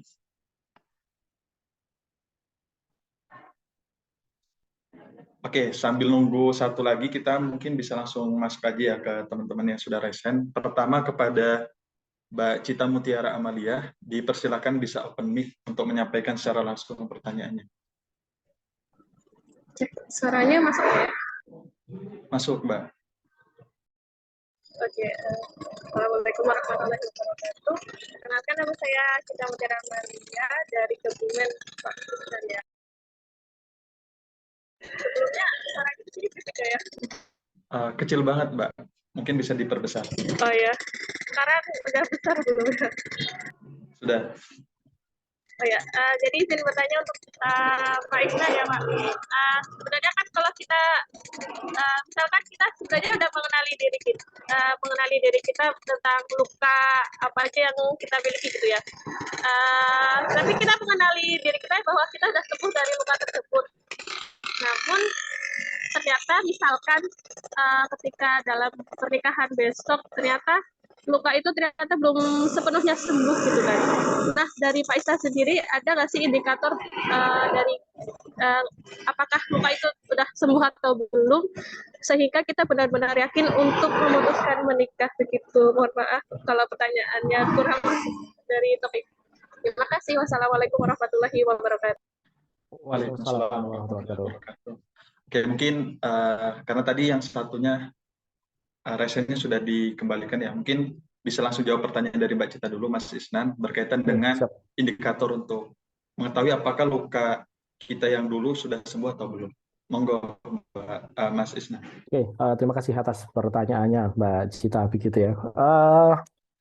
Banyak sebenarnya indikator yang bisa kita gunakan untuk melihat sejauh mana kita sembuh dari luka kita, begitu ya. Nomor satu yang mungkin saya tawarkan untuk bisa menjadi salah satu opsi indikator kesuksesan dari sejauh mana kita sembuh adalah saya sering menyebutnya dengan saklar otomatis, gitu ya. Jadi apakah saklar otomatis tentang hal-hal yang memancing emosi kita untuk muncul, gitu ya, itu tuh ada atau tidak gitu. Karena salah satu gejala permasalahan psikologis yang muncul di dalam luka, entah itu luka yang bersifat, kalau dalam psikologi disebut entah luka pengasuhan atau apa, adverse childhood, apa satunya ACE, kayak gitu. Itu salah satunya dilihat dari sejauh mana seseorang itu tertrigger secara otomatis karena sesuatu yang dia hadapi, terus kemudian emosinya menjadi naik, terus kemudian dia jadi memunculkan marah dan semacamnya kayak gitu. Jadi rasa sedih, rasa marah, atau kemudian emosi-emosi negatif itu muncul secara otomatis gara-gara kejadian yang dihadapi gitu. Jadi salah satu indikator seseorang itu sembuh gitu ya, itu salah satunya adalah saklar otomatisnya ini sudah tidak sering muncul. Bahwa 1-2 kali itu masih muncul, itu tentu adalah satu hal yang sangat wajar. Apalagi ketika sedang di momen-momen diri terpuruk, kemudian ketemu masalah yang sangat besar, atau menghadapi kehilangan orang-orang yang terdekat gitu ya, itu wajar gitu ya. Tetapi kalau dikit-dikit muncul, ya berarti itu sesuatu hal saklar otomatis itu, atau kalau sering disebut dalam pembahasan seputar mental health kan itu alarm palsu ya, gitu ya. Alarm palsu yang tiba-tiba muncul terus bikin kita jadi khawatir berlebihan. Alarm palsu yang bikin kita jadi khawatir berlebihan, sedih berlebihan, marah berlebihan kayak gitu. Nah itu yang sepertinya bisa menjadi salah satu indikator sejauh mana kita sudah sembuh dari luka kita atau belum. Sebagai saran teknis untuk teman-teman sekalian untuk melihat seberapa kita sudah well functioning gitu ya. Itu salah satunya adalah kalau pakai ilmunya Seven Habits, itu bukunya siapa? Stephen Covey gitu ya. Saya suka banget kalau pakai bukunya Stephen Covey ini. Jadi Stephen Covey ini kan pernah bilang bahwa seseorang itu kan punya 3 circle ya. Circle of control, circle of influence, sama circle of concern. Jadi circle of control itu adalah sesuatu yang bisa dia kendalikan sepenuhnya. Kalau circle of influence itu adalah sesuatu yang dia bisa pengaruhi aja, tapi nggak bisa dikendalikan. Sama yang ketiga itu circle of concern, cuma bisa dipikirin aja, tapi nggak bisa kita ubah. Nah, salah satu ciri menurut saya yang harusnya bisa kita gunakan dalam kita ready or not ready dalam menghadapi pernikahan itu adalah kita sudah bisa profesional belum dalam mengelola circle-circle ini. Misalkan kayak marahnya pasangan kita gitu ya, itu masuk circle yang mana gitu. Kalau sok-sokan awal-awal pas masih awal menikah atau beberapa pengantin baru itu merasa ini circle of control. Kalau dia marah nanti aku akan bisa membujuk dia supaya nggak marah. Itu masih level cupu, itu level cupu gitu ya. Kenapa? Karena kalau sudah seiring berjalan waktu, perasaan, emosi, sikapnya pasangan kita itu circle of concern itu nggak pernah bisa kita apa-apain. Kayak gitu. Kalaupun mau dipromosikan itu maksimalnya cuma di circle of influence. Kita bisa pengaruhi, tapi sama sekali di luar circle of control kita. Jadi begitu pasangan kita sedang tidak enak hati, salah satunya adalah tarik nafas panjang. Oke, mari kita sadari bahwa ini tidak bisa kita kendalikan. Oke, mari kita bersikap terbaik aja. Yang penting tidak menambah masalah dari kejadian ini. Nah, itu juga salah satu disiplin penting gitu ya. Jadi silahkan kalau pengen lebih detail nanti silahkan di googling gitu ya, atau tanya ke ChatGPT gitu ya tentang circle of control, circle of influence, sama circle of concern-nya. Ini menurut saya, buat saya sendiri itu sampai sekarang applicable terus gitu ya. Jadi sebentar. Ini saya sedang bermasalah atau tidak itu kalau sudah mulai nggak profesional, sudah mulai sok-sokan bisa mengendalikan semua hal. Wah, itu sudah ciri-ciri ini saya sedang tidak sehat pasti kayak gitu. Karena merasa pengen bisa mengendalikan banyak hal. Itu selalu kayak gitu muncul tuh. Oh iya, kenapa sih dia kok kayak gini padahal kan aku sudah melakukan 1 2 3 4 5 6. Nah, itu ciri-ciri kalau kita seolah-olah bisa mengendalikan semua hal kayak gitu. Jadi paling nggak 2 hal ini sih, tahu saya nomor 1 saklar otomatisnya, nomor 2 profesionalitas dalam mengelola informasi dan kejadian itu pakai 3 circle ini. Sebenarnya masih banyak indikator-indikator yang lain, tapi sebagai awalan 2 hal ini nanti bisa menjadi salah satu indikator sukses lah kayak gitu ya. Kenapa? Karena yang nomor 1 tadi itu biasanya adalah tadi cirinya masih sering impulsif tidak secara emosional ketika menghadapi berbagai macam kejadian. Kalau yang nomor 2 sudahkah lebih deep gitu ya dalam menata informasi, menata kejadian, mempersepsikan peristiwa kayak gitu-gitu pakai circle-nya tadi. Begitu. Semoga bisa menjawab. Oke, baik. Terima kasih kepada Mas Isnan yang sudah menjawab. Bagaimana dari Mbak Cita, apakah sudah cukup jawabannya? Sudah cukup, terima kasih. Ya, sama-sama Mbak Cita. Oke. Mantap ya teman-teman ya, kita barangkali dapat istilah baru, saklar otomatis dan tadi ya 3 circle yang tadi kayak gitu. Oke, selanjutnya monggo teman-teman peserta jika ingin bertanya kembali bisa raise hand atau oke, sudah ada Mbak Clara ya. Monggo dipersilakan ke Mbak Clara untuk menyampaikan secara langsung. Baik, bismillahirrahmanirrahim. Suara saya terakses? Proses dengan jelas. Ya, baik. Begini Pak, tadi saya menotis di bagian bagaimana proses mengenal diri ya. Mengenal diri tadi sebenarnya bermula dari ketika fase akil balik seperti itu ya, balik gitu, masa akil balik. Tapi mungkin background saya kan sebagai pengajar juga di sekolah dasar ya Pak. Ya. Dan saya menemukan itu gitu di usia-usia 10 tahun, 11 tahun tuh ada memang anak-anak yang sudah akil balik gitu. Ya. Tetapi mungkin ketika dia sudah balik, tapi dia tidak paham dengan tanggung jawabnya dia, dengan bagaimananya dia seperti itu, atau bisa dikatakan proses akilnya itu belum sempurna seperti itu. Nah, ditambah juga tadi juga ada statement dengan mungkin bisa jadi perkembangan akademiknya ataupun kegiatan akademiknya di stop dulu atau dilambatkan dulu untuk mengenal diri seperti itu. Nah, seperti itu sebenarnya tuh yang menjadi yang menjadi bertanggung jawab untuk anak ini bisa menemukan akil itu ya gitu.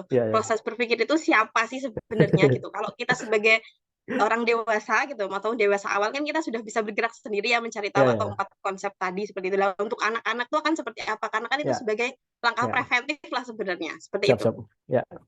Oke, terima kasih pertanyaannya. Langsung saya jawab, Mas. Monggo Mas Isnan. Ya, ini pertanyaannya agak sedikit bikin deg-degan gitu ya. Kenapa? Karena ini nanti akan menghimpun siapa tersangkanya yang harus mengawal proses ini.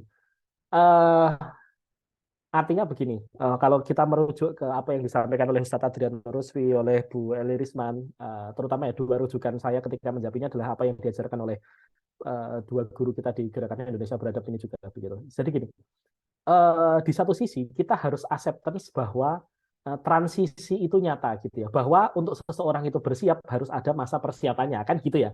Nggak ada yang tiba-tiba celing begitu dia sudah mimpi basah atau sudah menstruasi terus langsung akil balik secara sempurna. Kayaknya kok ya untuk hari ini kita akan mengalami tantangan yang sangat besar. Kenapa? Karena faktornya tadi bisa jadi yang mempercepat proses kematangan seksualnya kan juga karena faktor nutrisi, stimulasi yang sangat intens dari apa yang dia lihat di internet dan semacamnya, sehingga untuk mengejar kematangan psikologis, emosional, spiritualnya itu jadi kita kayak berkejaran dengan sesuatu yang kok nyaris tidak bisa dikejar ya kayak gitu.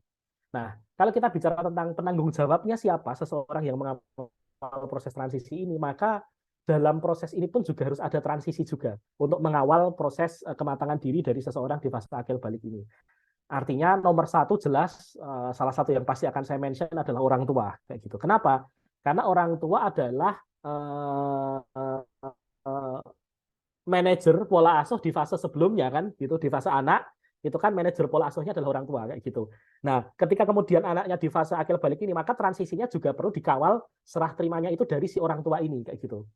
Dari orang tua ini. Jadi artinya orang tua pun juga perlu mengalami proses preparation gitu. Jadi mempersiapkan anaknya dalam melewati fase akil balik untuk persiapan kalau ujungnya dalam biar dia siap menikah nantinya gitu kan. Nah, tapi orang tua hari ini juga tidak bisa sendiri kayak gitu. Artinya nanti menurut saya paling tidak ada orang-orang yang bisa kalau di dalam bahasa perlombaan itu ada estafeta gitu, ada estafetnya kayak gitu. Maka kemudian akan ada saya tidak menyebut siapa namanya, tapi saya akan menyebut perannya apa. Jadi orang tua nanti juga akan perlu bekerja sama dengan orang yang mempunyai 3 peran dalam proses persiapan untuk kematangan diri atau wabil khusus soal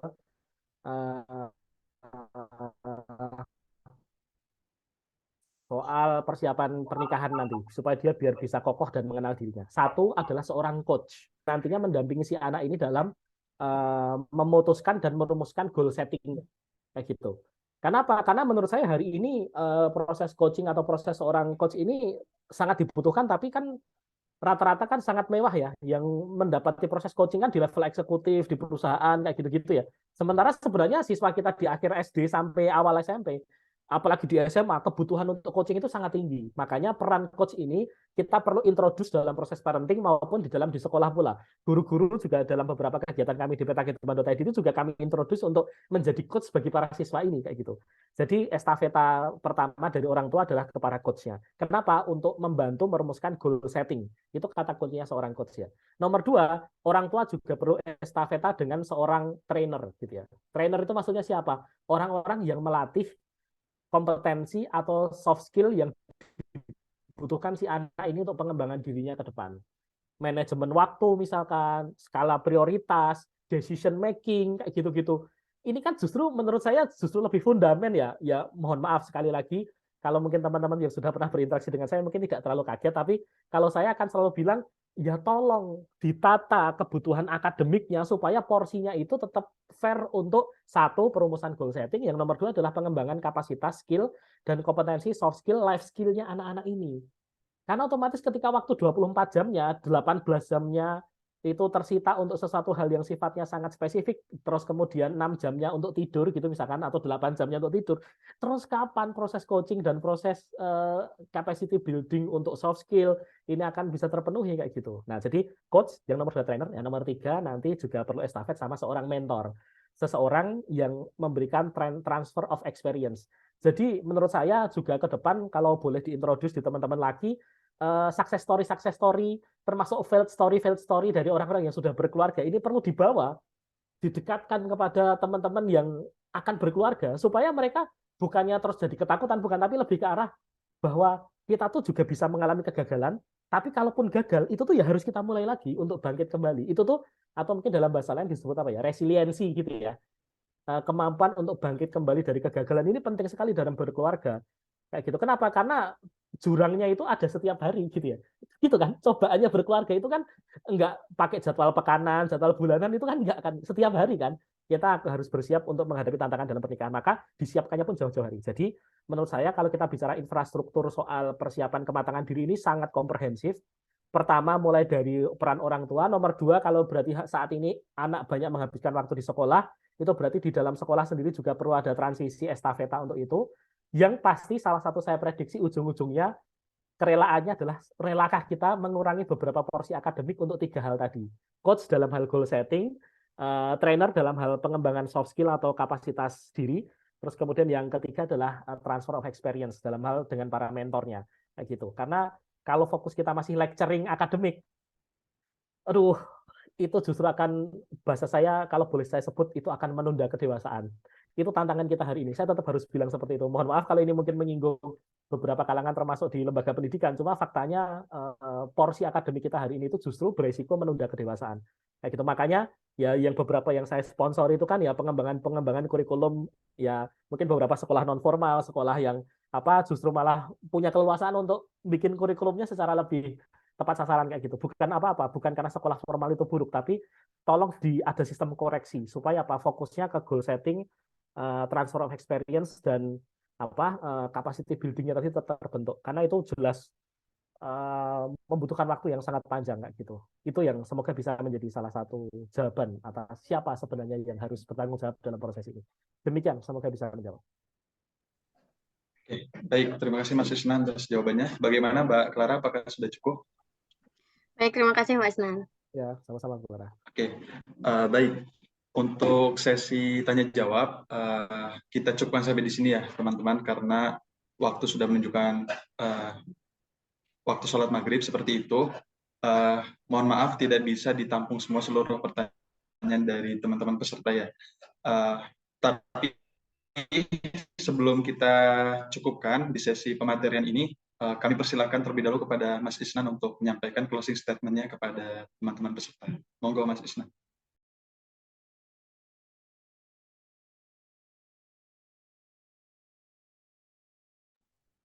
Maaf, mic-nya belum dibuka. Mikrofonnya masih. Oke. saya spoil dulu, sudah terdengar suara saya? Saya spoil dulu satu buah materi yang mungkin semoga bisa kita diskusikan di waktu-waktu yang akan datang sebagai. Jadi biasanya kalau closing statement itu bikin tenang karena menyimpulkan, ini sengaja closing statementnya saya bikin gelisah untuk belajar lebih lanjut ya, kayak gitu ya. Jadi dalam beberapa pembahasan kami di Peta Kehidupan tadi dengan beberapa komunitas terkait dengan masalah persiapan untuk pernikahan ini, kami merumuskan ada satu buah proses gitu ya, tahapan penting begitu ketika kita akan menyiapkan diri sebagai pasangan dalam hal ini ketika menikah maupun sebagai orang tua ketika dalam mendidik anak-anaknya ke depan. Nomor satu, musuh utama atau tantangan utama dalam proses persiapan pernikahan itu ada 3, yaitu adanya noda, adanya luka, dan adanya kegelapan gitu ya. Apa itu noda? Noda itu adalah ya pelanggaran syariat, hal-hal yang tidak disukai oleh Kanjeng Nabi Muhammad, dan juga terkait dengan masalah maksiat-maksiat yang kita lakukan. Itu jadi noda kan dalam hati. Asumsinya adalah ya kalau hatinya bersih, semua masalah bisa teratasi gitu ya. Maka nomor satu, persiapan pernikahan itu juga berarti usaha untuk membersihkan diri dari noda. Nomor 2, kayak gitu, tantangan terbesar dalam persiapan pernikahan itu adalah adanya luka. Luka ini berarti lebih ke psychological factors tentang rasa marah, dendam, dengki, sakit hati, dan rasa benci dalam hati yang belum ketemu jalan resolusinya.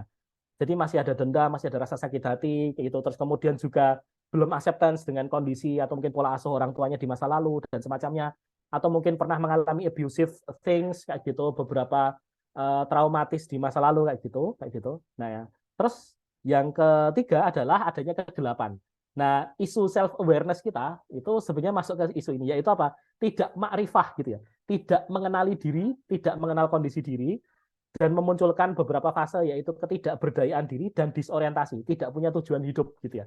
Itu masuknya ke fase kegelapan ini. Dan masing-masing itu ada metodologi recovery system dan penyembuhannya gitu ya. Kalau noda itu nanti dengan apa?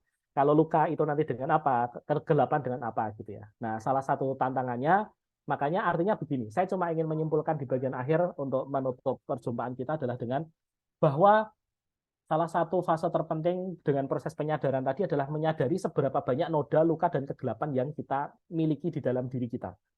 Kenapa? Karena dari situ kita akan tahu secara realistis berarti proses recovery kita seberapa panjang. Kita tidak punya tuntutan apapun bahwa kalau menikah itu semuanya harus selesai. Maksudnya kalau ingin menikah itu berarti semua noda, luka, dan kegelapannya harus hilang. Enggak.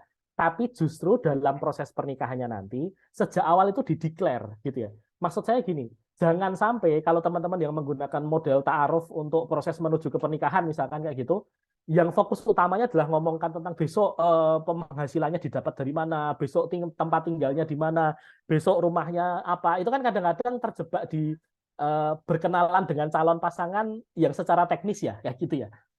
Nah, justru yang lebih fundament itu kalau mau kenalan sama orang lain itu kenalan tentang 3 hal ini kayak gitu.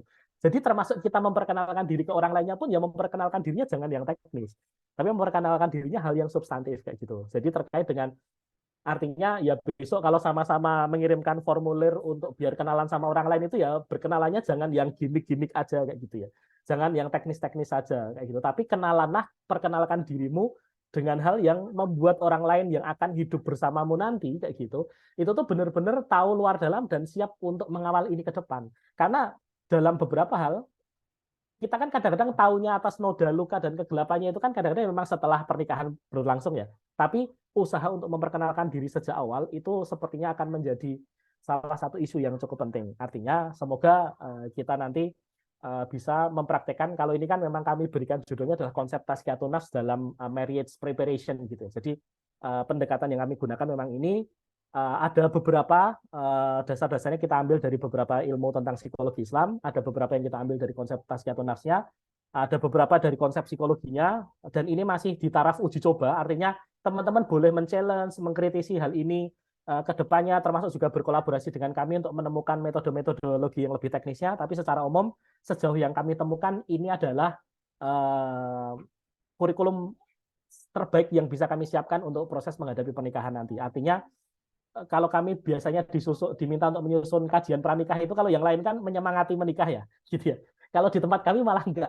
Jadi kesannya yang muncul, kok aku harus berpikir ulang ya tentang apa proses yang aku jalani ya. Mohon maaf kalau itu salah satunya. Kenapa? Karena kami memang menggunakan pendekatan yang agak mungkin agak berbeda dari yang lain gitu. Tapi fokus utamanya supaya menyiapkannya itu hal yang fundament kayak gitu. Tidak sekedar ayo kita segera menikah karena nikah itu sunnah. Tapi mengenal diri itu juga sunnah loh. Terus kemudian siap dengan berbagai macam hal yang Allah berikan kepada kita, menyembuhkan diri, taubatan nasuha gitu ya. Terus memiliki acceptance terhadap takdir Allah, itu juga sunnah loh. Artinya sama-sama sunnah, jangan di mentang-mentang ngambil sunnah yang ini terus menolak sunnah yang lain, jangan gitu. Tapi mumpung kita punya momentum untuk menikah, yuk kita penuhi berbagai macam sunnah-sunnah yang dicontohkan oleh Rasulullah juga dalam mempersiapkan ini semua. Begitu, semoga bisa menjadi pemantik untuk wow, kok sampai di sini tanggung banget materinya ya. Semoga nanti bisa belajar di waktu-waktu yang lain. Afan minkum. Saya akhiri. Assalamualaikum warahmatullahi wabarakatuh. Waalaikumsalam warahmatullahi wabarakatuh. Oke, terima kasih kepada Mas Isnan ya, jazakallah khair, sudah menyampaikan materi yang sangat bermakna kayak gitu ya. Semoga ini bisa jadi tadi apa yang dikatakan Mas Isnan bisa menjadi pemantik untuk kita semua kemudian bisa belajar lebih lanjut berkaitan dengan pengenalan diri dan juga terkait jenjang pernikahan yang mungkin akan kita mulai jalani seperti itu ya. Oke, sebelum kita cukupkan, ini ada kenang-kenangan atau tanda terima kasih dari panitia untuk Mas Isnan berupa sertifikat online ya. Mohon untuk diterima Mas Isnan. Ya, jazakumullah khair untuk teman-teman lagi. Semoga berkah untuk semuanya. Terima kasih Bu Elwi. Amin. Oke, baik. Mungkin untuk sesi pematerian bisa kita cukupkan sampai di sini ya, teman-teman ya. Sekali lagi terima kasih kepada Mas Isnan atas pematerian yang sudah disampaikan dan juga terima kasih kepada teman-teman peserta yang sudah menyimak dengan seksama dan aktif dalam sesi tanya jawab ya. Saya selaku moderator mohon maaf jika dalam memandu sesi pematerian banyak salahnya. Saya mohon undur diri dan saya kembalikan kepada MC. Billahi taufiq wal hidayah. Assalamualaikum warahmatullahi wabarakatuh. Waalaikumsalam warahmatullahi wabarakatuh. Baik, terima kasih Mas Akbar ya telah memimpin jalannya webinar dengan sangat baik gitu, dan terima kasih juga kepada teman-teman hadirin gitu yang telah mengikuti agenda webinar kita dari awal hingga akhir sore hari ini. Kepada teman-teman sekalian ya, saya mewakili panitia gitu mengucapkan terima kasih dan juga permohonan maaf gitu apabila dalam berjalannya webinar masih banyak keterbatasan dari kami begitu. Kemudian kepada teman-teman yang ingin mengikuti informasi lebih lanjut gitu ya, atau tertarik dengan informasi-informasi berkaitan dengan keluarga gitu ya, kesiapan menikah dan lain sebagainya, bisa ikuti dan follow Instagram kami ya, share gitu untuk informasi lebih lanjut mengenai Lembaga Advokasi Keluarga Indonesia gitu. Kemudian bagi teman-teman yang merasa sulit untuk mengenal diri gitu ya, kami dari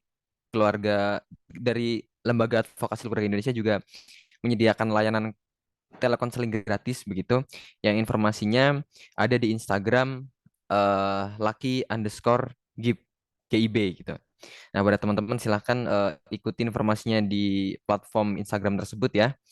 Dan dari kami ucapkan terima kasih sekali lagi, dan sebelum ditutup kami minta untuk open cam ya kepada teman-teman yang berkenan gitu untuk melaksanakan dokumentasi begitu.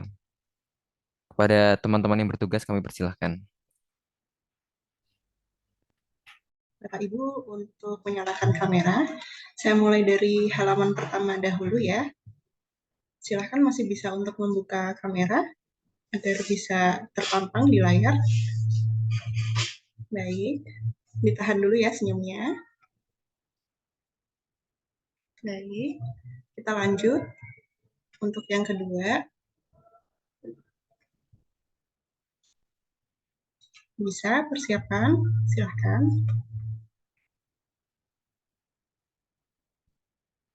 Oke, baik. Sudah selesai, terima kasih. Oke, baik. Terima kasih. Kami sampaikan ya kepada teman-teman yang bertugas.